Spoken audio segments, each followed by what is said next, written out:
कि आज माननीय मुख्यमंत्री जी के नेतृत्व में जो संकल्प है कि हर प्रखंड में हमको 30 बेड का सामुदायिक स्वास्थ्य केंद्र बनाना है, तो जो मुख्यमंत्री जी के नेतृत्व में संकल्प है सामुदायिक स्वास्थ्य केंद्र बनाने का। आज बेगूसराय के दियारा क्षेत्र सामो में स्वास्थ्य मंत्री मंगल पांडे सीएचसी सेंटर का उद्घाटन करने के लिए पहुंचे हुए थे। उद्घाटन समारोह के बाद इन्होंने जनता को संबोधित करते हुए और सरकार की चिकित्सा के क्षेत्र में उपलब्धियों को इन्होंने गिनवाया और साथ ही विभिन्न योजनाओं जैसे आयुष्मान कार्ड और भी योजनाओं के बारे में यहाँ के लोगों को जागरूक किया। साथ ही आयुष्मान कार्ड तथा अन्य सामग्री जो मेडिकल विभाग के द्वारा बांटी जाती है, जनता के बीच यहाँ वितरण करके उन लोगों को जागरूक किया गया। आइए सुनते हैं इन्होंने क्या कुछ कहा है। उस संकल्प को आज हम इस सामो की धरती पे आके पूरा कर रहे हैं और ये आपकी सेवा में आज हम लोकार्पित कर रहे हैं सामुदायिक स्वास्थ्य केंद्र। इसके लिए आप सब लोगों को मेरी ओर से बधाई और शुभकामनाएं। आज बेगूसराय जिले में कुल मिला के 12 हॉस्पिटल का उद्घाटन होगा। एक ये 30 बेड का अस्पताल है, 2 अतिरिक्त प्राथमिक स्वास्थ्य केंद्र बने हैं। जो दोनों अतिरिक्त प्राथमिक स्वास्थ्य केंद्र है वो 6 बेड का है। इसके अतिरिक्त 9 हेल्थ एंड वेलनेस सेंटर बने। हेल्थ एंड वेलनेस सेंटर का मतलब हुआ गांव का अस्पताल। और प्रधानमंत्री जी और मुख्यमंत्री जी का सोच ये है कि केवल जिला, अनुमंडल और प्रखंड में ही अस्पताल नहीं बनना चाहिए, अब गांवों में भी अच्छे अस्पताल होने चाहिए। इसलिए ये 9 और अस्पताल जो बना है, तो कुल मिला के आज 17 करोड़ 4 लाख रुपए की लागत से ये 12 अस्पताल का लोकार्पण मैं बेगूसराय जिला की जनता की सेवा में करने आया हूं और आप सब लोगों को कर रहा हूं।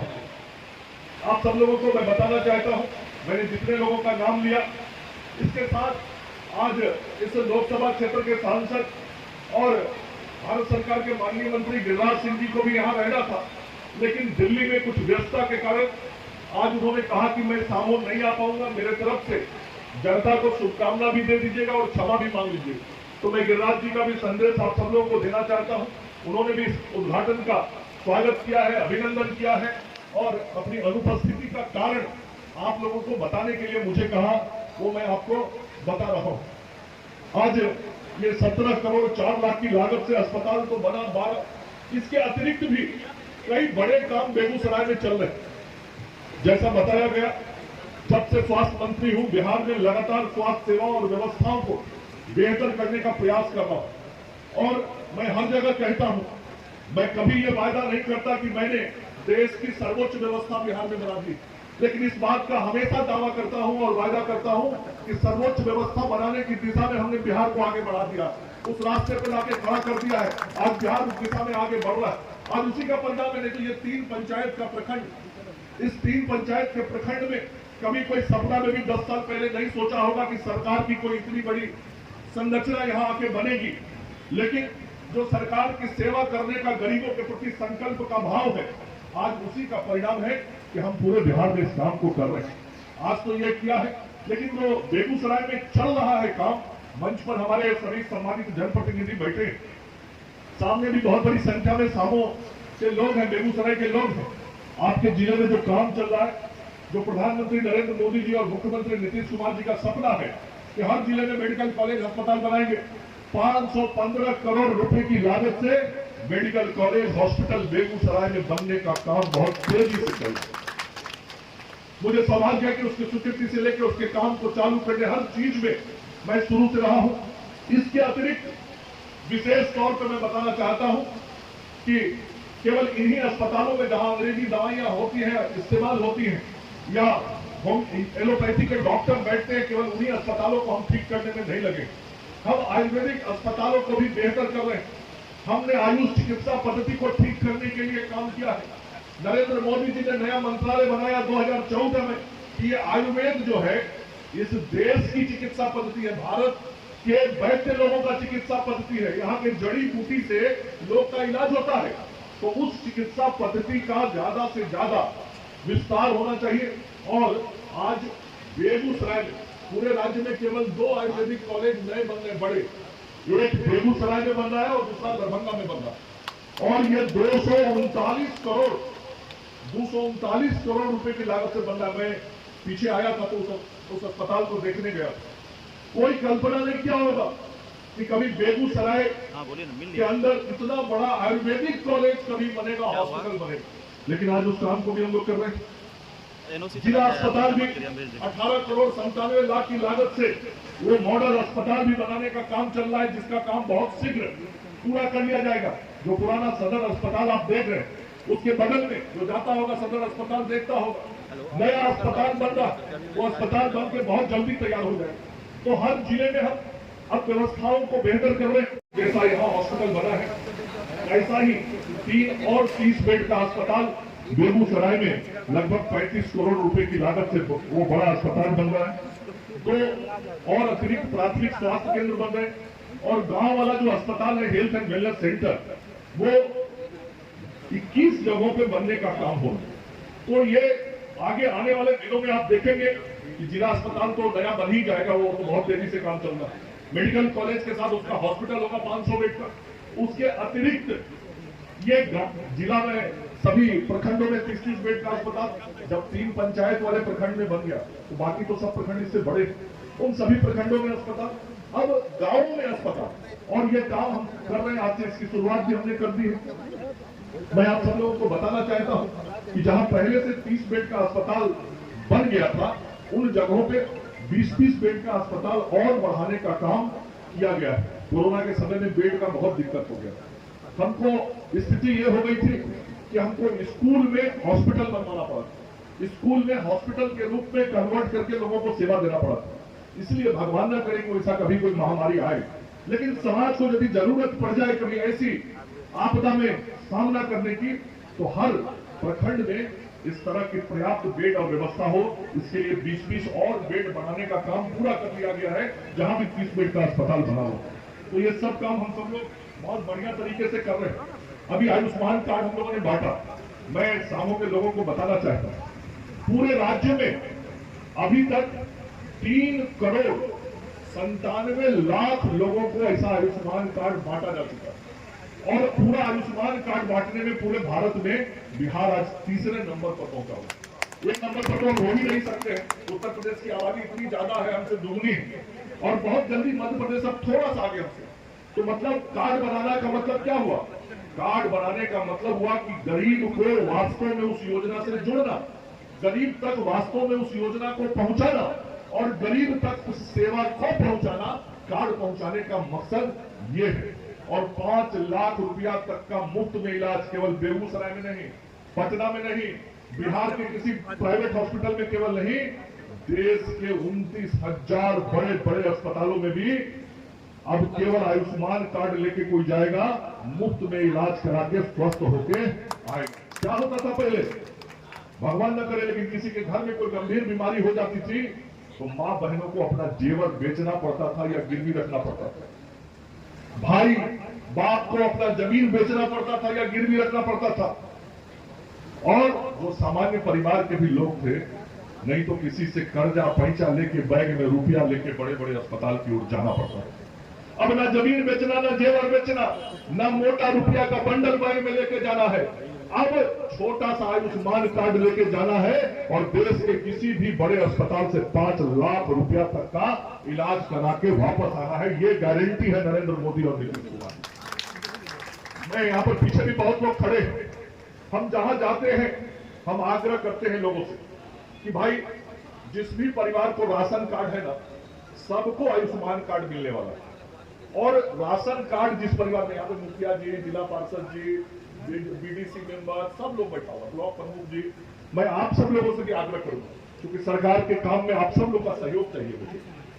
जिस भी परिवार को राशन कार्ड है, सबको आयुष्मान कार्ड मुफ्त में बनना है, 5 पैसा नहीं लगता। और जिस परिवार में जितने लोग हैं सबका बनना है। ऐसा नहीं कि मेरे परिवार में 4 लोग हैं, 2 आदमी बना लिए तो बाकी 2 का भी इलाज हो जाएगा, ऐसा नहीं। उस 2 की यदि गलती से तबीयत खराब होगी तो उसका कार्ड का जरूरत होगा।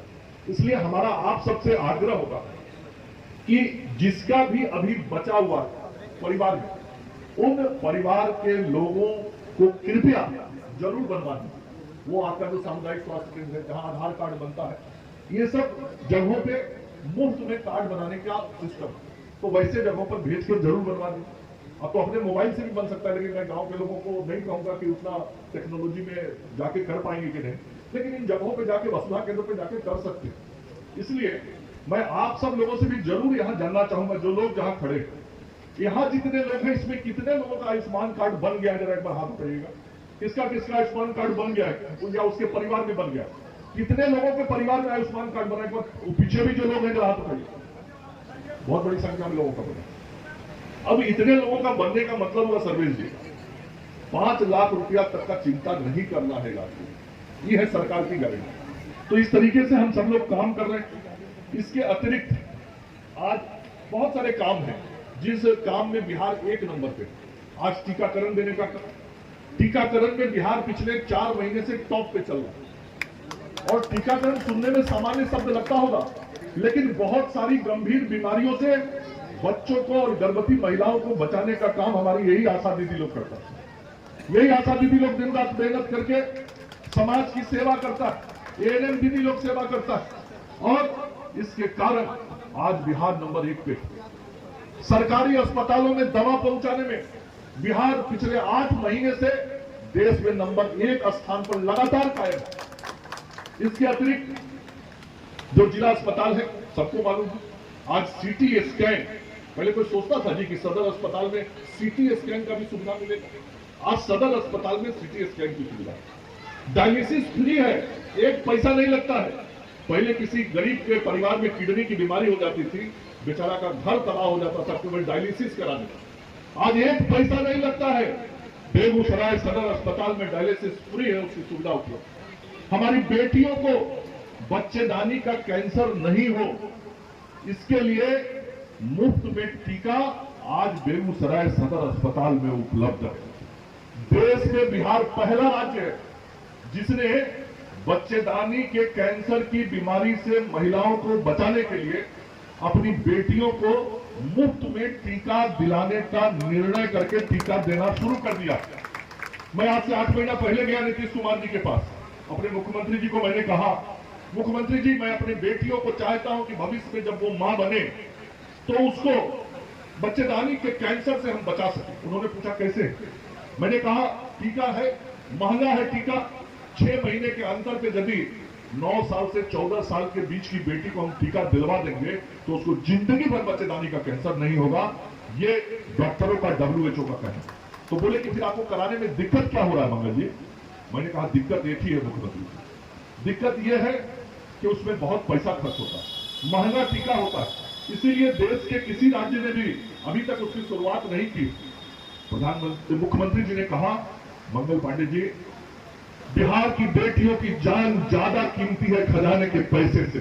आप रुपये की चिंता मत कीजिए, टीका लीजिए और टीका दिलवाइए। और अगले कैबिनेट में हमको 150 करोड़ रुपया दे दिया बेटियों को टीका दिलाने। आज टीका पर्व है और मैं आप लोगों से भी आग्रह करूंगा, अब जिस बेटी का उम्र 9 से 14 साल का है उसको जरूर सदर अस्पताल बेगूसराय में टीका दिलवा दीजिए। और मैं CS साहब को कहूंगा, यहाँ ADM साहब आए हुए, जिलाधिकारी महोदय को मैंने पहले कहा था, फिर आप याद करा दीजिए। एक बार जिला शिक्षा पदाधिकारी और हमारे सिविल सर्जन साहब, इन दोनों की ज्वाइंट मीटिंग हो जाए और जिन विद्यालयों में बेटियां पढ़ती हैं जिनकी आयु 9 से 14 साल की, उन अस्पतालों में डॉक्टर साहब डॉक्टर भेज के वहीं पे टीका दिलवाने का काम आप करवाइए। और ये कैंप लगा आप करें और करवा रहे हैं। हाँ ठीक है, मैंने कहा, मैंने पहले DM साहब को कहा था, तो करवा रहे हैं तो अच्छा है। तो करवाने में थोड़ा स्थानीय जो जनप्रतिनिधि हैं उनको जरूर बुलाइए वहां, ताकि वो देखे, तब ना वो गांव में चर्चा करेंगे, तब ना बेटी और आएगी टीका लेने। जहां भी जिस विद्यालय में कर रहे हैं वहां स्थानीय जनप्रतिनिधियों को जरूर बुला के अवगत कराइए कि हम क्या काम कर रहे हैं। तो इस काम को तेजी से करिए, ये सब काम हम सब लोग कर रहे हैं।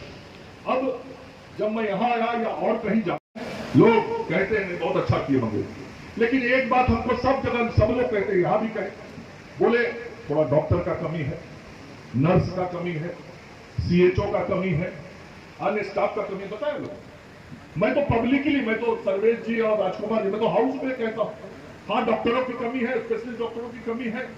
हम बार बार विज्ञापन निकाल के नौकरी में नियुक्ति का काम लगातार करते रहते हैं और हमारा हमेशा प्रयास होता है कि जितने पद हैं चिकित्सकों के उन सभी पदों को भरे, भरते भी है। भरने के बाद फिर चिकित्सक कहीं अन्य जगह सेवा देने चले जाते हैं। अब उनको जबरदस्ती को हम रोक भी नहीं पाते, लेकिन हम अनवरत ये नियुक्ति की प्रक्रिया कर रहे हैं। उसी का परिणाम है कि अभी 7 दिन पहले पटना में लगभग 250 से अधिक विशेषज्ञ चिकित्सकों की नियुक्ति हमने की। आप लोगों ने अखबारों में देखा हो। अभी 5-6 दिन पहले एक साथ 7,468 एएनएम की नियुक्ति अभी की है। लगभग 7,500 नर्स का एक साथ एएनएम का बहाली मुझे लगता है पिछले 1 दशक में नहीं हुआ।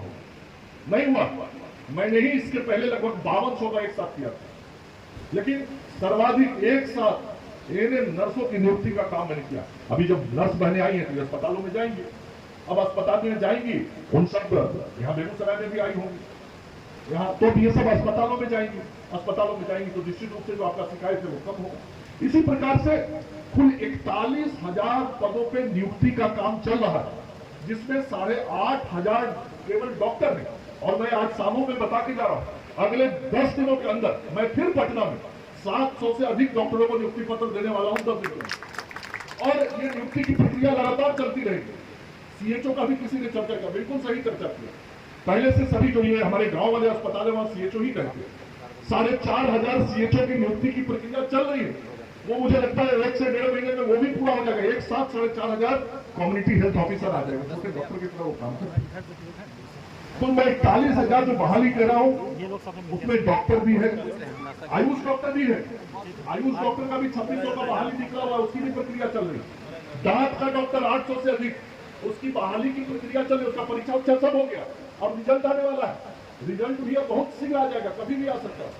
तो दांत के डॉक्टर की भी बहाली, इसके अलावा ड्रेसर का बता रहे थे जिला पार्षद महोदय, ड्रेसर की बहाली, लैब टेक्नीशियन का बहाली, एक्सरे टेक्नीशियन का बहाली, ओटी असिस्टेंट का बहाली, एक एएनएम जीएनएम सब की बहाली, एक पद की बहाली की प्रक्रिया चल रही है। और अभी चल रही है, अब नियुक्ति होना शुरू हो गया। मैंने तो बता दिया अभी 8,000 का पिछले ये लगातार अब चलता रहेगा। और यह जो कमी थोड़ी दिखाई पड़ती है, इस कमी को भी हम आगे आने वाले दिनों में भर देंगे, क्योंकि हमारा मकसद बहुत साफ है कि हमको गरीबों का सेवा करना है। गरीब की सेवा करने के लिए जो भी जरूरत है, जो भी आवश्यकता है और जो अभी तक कमियां दिखाई पड़ती है उसको दूर करना है। और इस काम को हम सब लोग अपने माननीय मुख्यमंत्री जी और आदरणीय प्रधानमंत्री जी के नेतृत्व में काम कर रहे हैं। बहुत सारी योजनाएं चलती है, जैसे सर्वाइकल कैंसर का मैंने कहा, वैसे ही आप लोग सुनते होंगे जिन बच्चों के हृदय में छेद हो जाता है उनका मुफ्त में ऑपरेशन हम कराते हैं। हमने ही उस योजना की शुरुआत 2021 में बाल हृदय योजना की शुरुआत मुख्यमंत्री जी से कराई। आज बिहार के किसी घर में यदि किसी गरीब के परिवार में दिल में छेद हो जाता है तो आज उस परिवार का पैसा नहीं लगने देते, उसका मुफ्त में इलाज बिहार की सरकार कराती है। एक एक ऐसे काम हम सब कर रहे हैं। समय भी हो गया, मुझे आगे जाना है, इसलिए मैंने ब्लॉक प्रमुख जी से क्षमा मांगा, मैंने जिला पार्षद महोदय से क्षमा मांगा, सभी जनप्रतिनिधि जो हमारे नहीं समय रहता तो मैं सबकी भावनाओं को भी सुनता, बातचीत करके उनकी भावनाओं को मैंने सुना और उसका समुचित विषय आपके सामने रखने की मैंने कोशिश की है। तो आप सब लोग नहीं बोल पाए, इसके लिए मैं क्षमा प्रार्थी भी हूँ कि आपको ये अवसर नहीं मिल पाया, क्योंकि अभी आगे मुझे मुंगेर के कार्यक्रम में जाना है, 3 बजे मुझे यहाँ से निकलना है। तो हम सब लोग अपने